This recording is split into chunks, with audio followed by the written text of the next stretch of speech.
Well, welcome to the MySaw workshop. Today I'm working on some new video lights for the video work that I'm doing in the shop now. And the design of these video lights has a part on them, on the ends of them, that are tapered. Part looks something like this. I like to work in cardboard mock-up sometimes. It's just a little easier. I need to cut a taper like that, and this is my standard taper jig here that I've used. And so this taper jig, you can see, is not going to work. When I built my workbench, I kind of ran into the same problem. Here's some pictures that I took when I was building the workbench, and I'll talk to you about how that worked. The new workbench design incorporated a square bench dog. Each bench dog required a wood spring to hold its position in the bench. The glue surface for this spring needed to be at a specific angle, flat and square to the side of the dog. This was accomplished by creating a taper sled with a piece of plywood against the rip fence, 2 plywood blocks for positioning, and 2 hold-down clamps to hold the dog in place while it was being cut. This thrown-together jig did the job. Well, now that you've seen how we cut this part, let's talk about the utility taper jig that I have in mind here. This was the board that I used on that jig, and as you can see, I've unscrewed and taken all the parts off of it. It's a piece of Russian birch ply. Great stable piece of plywood. It fits on here. So when I did that jig, I just used my rip fence to be the guide. I didn't have anything that fit to sit in the miter. That's not going to work on this again because this is going to be too big and hangs over the edge. So what I'm going to do is to take and build me a miter piece here to go in the track. Found this piece of maple. This is left over from the workbench. This is 3/4 inches wide. It's a little over 3/8 of an inch deep. So I'm going to cut me a strip out of this wood, 3/4 inches wide, and then cut me a 3/8 inch slice off of it. Now I do want to cut this piece just a hair fat of the 3/4 inches, so I can use a hand plane and get that planed off exactly to go into here. So that's what we're going to do. I got my setup, the 3/4 inch setup block, which is just right in there.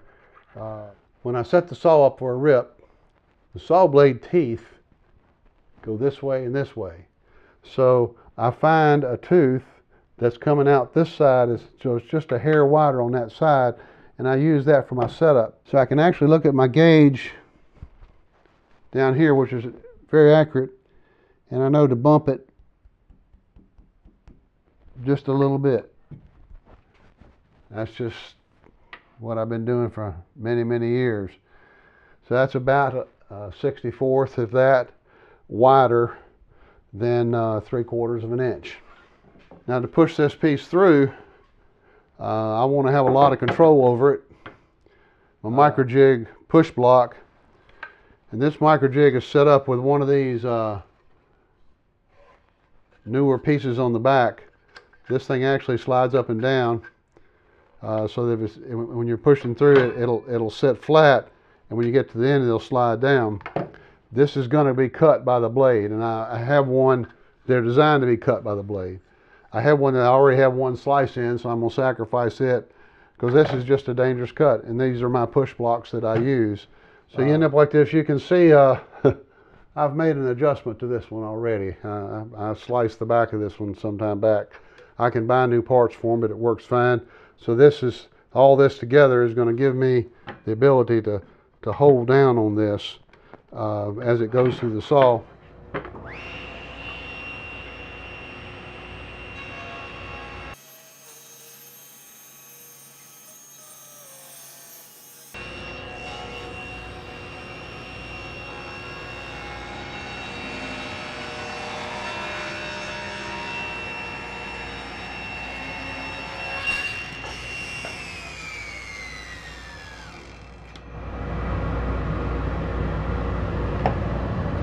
Kickback will hurt you.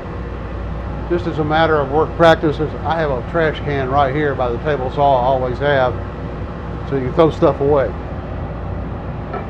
So that turned out to be a pretty good cut.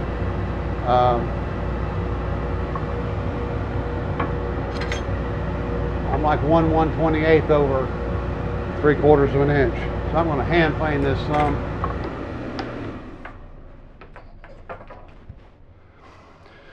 Just to let you know, when I'm using machinery, I have a 3 horsepower cyclone hooked up to the dust collection system, and I have an overhead air filter that filters the air also, and it takes both of those to keep the air breathable and satisfactory.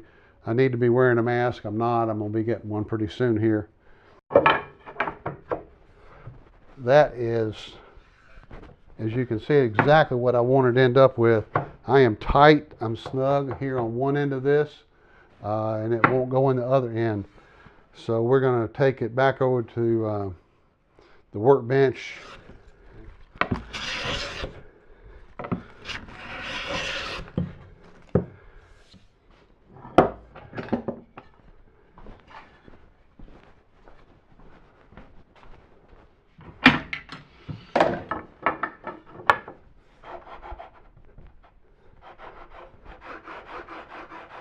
So there we go. That's what we're hunting for. So we've got this now in the miter slot exactly the way we want it. So now we just got to take a 3/8 inch piece off the bottom of this. So I've got my 3/8 inch setup block. As you can see, I really like using these setup blocks. It just makes sense to me. And this doesn't have to be totally precise. That looks like our good size, so we're going to cut it this way.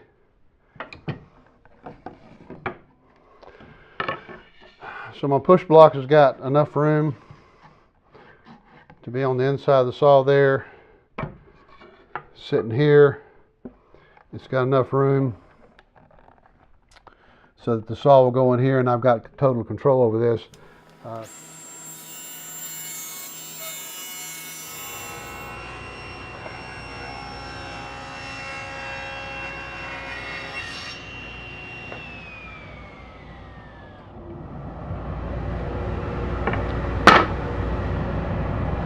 So we've got our 3/8 inch strip now that'll fit in the miter slot correctly.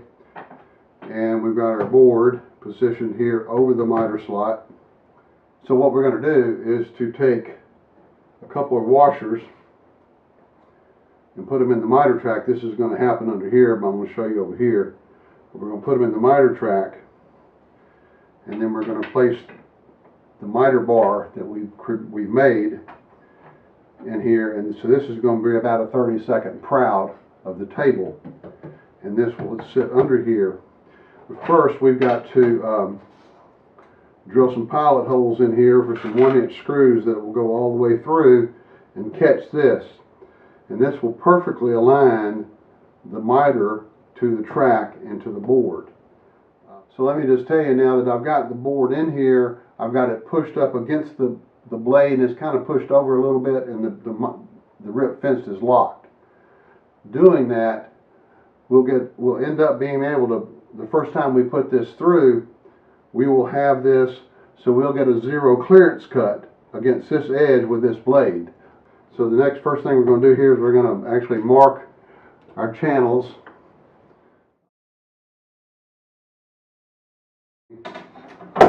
Then I'm going to put 5 screws in here.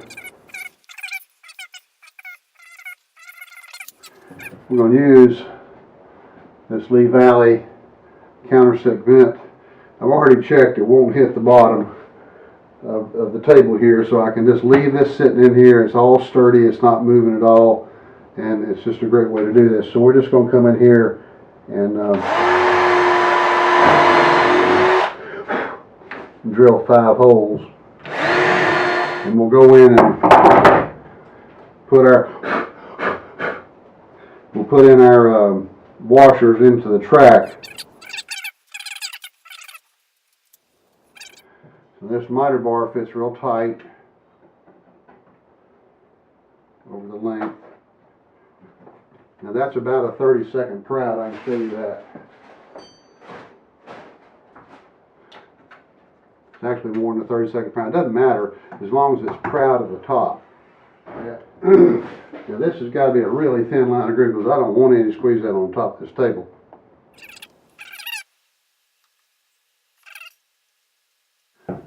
Now we're going to set this right down on this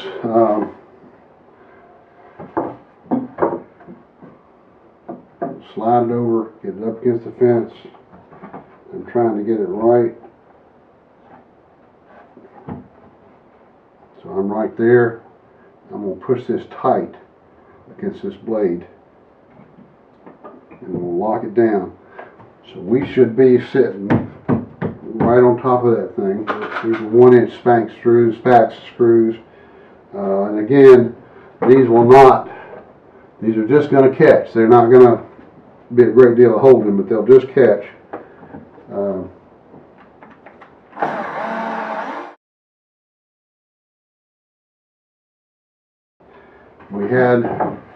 We had no squeeze out. Now let's see, this should work. It's got a hair bump in it. I don't mind that. We're going to slide this back. We're going to bring our blade up.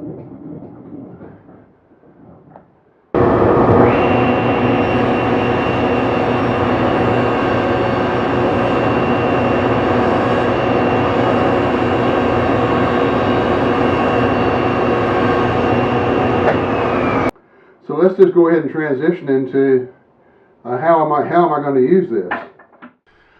Okay, we're back now ready to actually use the utility taper jig. This is the whole purpose I got started on this thing. So what I've done is I've taken the two ends what will be the ends of the lighting unit and cut them to length and screwed them together as one unit. That way when I cut the tapers, I'll be cutting both of them and they'll be perfect. I have, you can't probably see them here, but I have mark lines here of the way this thing's going to shape. So what I need to do is to mount this on the jig so that I can cut this line and this will be clamped down. Well, in order to do that, I'll use a long piece of plywood here on the back as my straight edge. That's going to be positioned. This is the angle that I took off here. So that's going to be positioned, and I can just go ahead and scribe a line here. And there's nothing critical about where this is this way, but the angle, of course, is critical. So we're done with that. So this block of wood is going to get mounted on that line. To do that, I use these screws that I've used forever. They're from Ace Hardware. They're square drive. I've used probably a couple of thousand of them in the past 5 or 6, 7 years. They're 1.25 inches. So this is 3/4, this is 3/4. So I'm going to dive down through here, and I run them down pretty hard. So the first one, I want to make sure that I'm holding the board right on the line.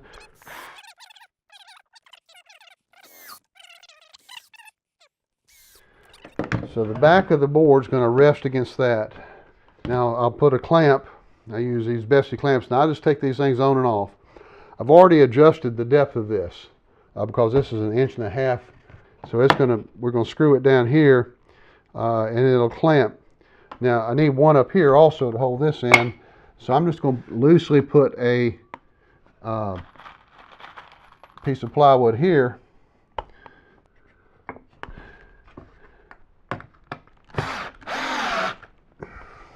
Now you can see there's a gap here which doesn't bother me at all.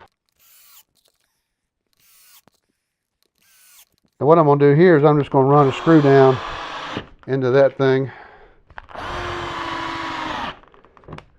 And these screws hold okay in here. Generally about 3 of these is plenty. So we need to mount this one on this end. These heads just barely fit this hole. So what happens is I'll get one in and then I just off center the screw.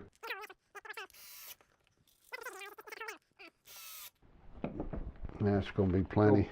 To set this, I need to transfer the ends of these taper lines across this edge, and then I'll use that line against this zero clearance surface here to set where the blade's going to cut through.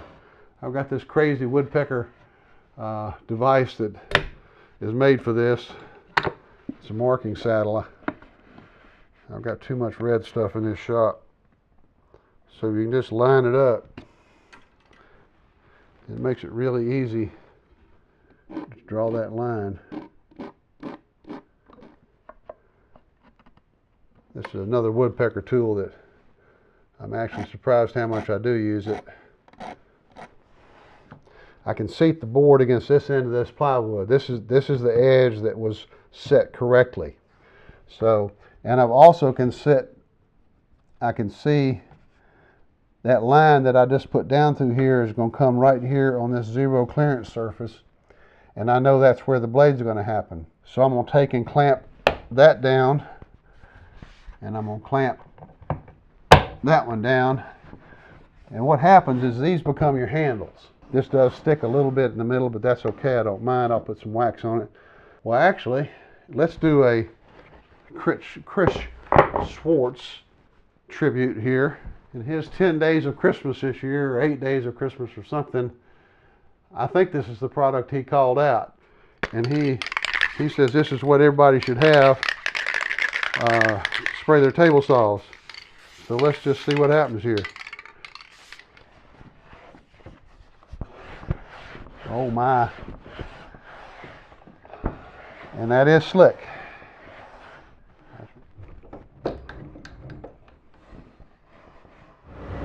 And we'll make a saw cut. Perfect. That's just perfect.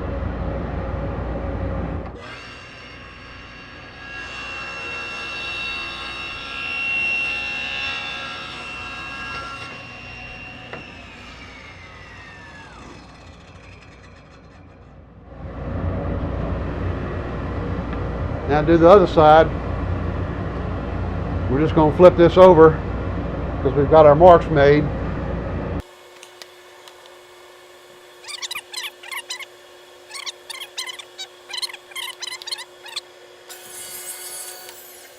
So there we have it. I always wait for the saw to stop when there's something that close to the blade. You don't know if you're just going to pick it up and kick it back at you. But we've got beautiful cuts here, smooth cuts. We've got our two pieces. So this is ready for the next time. I generally just leave it put together like this, and then it goes underneath my assembly table over there with a stack of other jigs and stuff. So we've got it. It's done. Ready for the next job that it needs to do. You just take pieces off and put them on, and you can jig up anything pretty quickly. Probably thank Jeff Miller. Y'all know Jeff Miller. He's a great craftsman, and he's a jig specialist. He taught me to use jigs and to use full-size mock-ups, which is where the full-size mock-up is where this came from. Use cardboard or something, and it makes you be able to think about it easier. So there you go. Hope this might be helpful for you someday. I do appreciate you watching, and you know, it's not about tools, it's about the craftsman. So I want y'all to get in the shop and have some fun. I would appreciate you if you want to subscribe to the little thing right down here. Subscribe to the channel, and so you can keep up with me. You can also go to my website, MySaw.com, where this appears in the blog and on the front page. Y'all have a good time, and certainly do appreciate you watching this, and I hope this all works out.